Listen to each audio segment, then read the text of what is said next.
Thank you and welcome to the show this morning.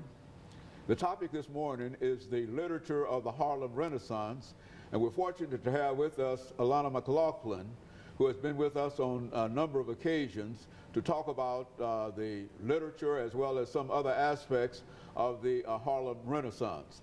And of course, Alana, let me welcome you to the show this morning, and let me again tell you how delighted we are to have you here, and at the same time to remind our audience that you've been with us on a number of occasions. And so why don't you say something about your background, your education, and some of the things that are important in terms of your life that eventually brought you to us this morning, as well as to sort of give us an overview of the topic of the Harlem Renaissance. And I think that by that time we should have completed this first part. Let's start off with that. Well, my name is Alana McLaughlin. As you said in the beginning of the show, I was born August 27, 2002, which would make me 10. Also, I am very involved in the church, as you are. You're the reverend, and I'm sort of the only acolyte that ever acolytes every Sunday.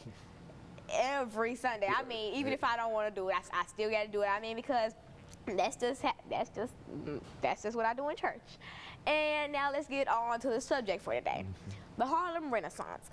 If you go up to a random person and say the Harlem Renaissance, they will think about jazzy music, piano, and all these little doobity-bop kind of things. But it was much more than that. Now, the Harlem Renaissance was actually, before people started calling it the Harlem Renaissance, it was called the New Negro Movement. And it was inspired by Alan Leroy Locke.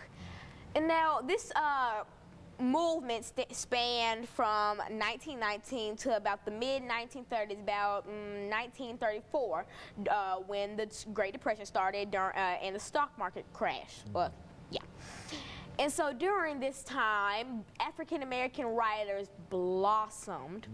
And I mean, French-speaking African-Americans from everywhere kind of bonded together, and that's how they basically had their break. That's like the Harlem Renaissance is one of the major reasons why we have such good writers today, like because most modern African-American writers were inspired by the New Negro Movement or the Harlem Renaissance. Like writers such as Zora Hurston, she wrote many books, and today we read like Their Eyes Were Watching God. We watch the movies and all these Jonah's Waterboard. Like we see all these, and you have to think about the Harlem Renaissance, because this is where all these African Americans bonded together to basically start the New Negro Movement. And then there wasn't always literature. There was music, like musicians like Louis Armstrong, like the trumpet. Like, I don't think most people know this, but the piano was a sign of wealth. Like, and today you can see anybody playing a piano. Like they have pianos in my band class, and then most of these children don't know like that was a sign of wealth. Like that wasn't available to just anybody back then. I mean, like they just think they can play piano because it is, but it was really like a privilege back then, and it still is. And so those are some of the things that kind of made the Harlem Renaissance.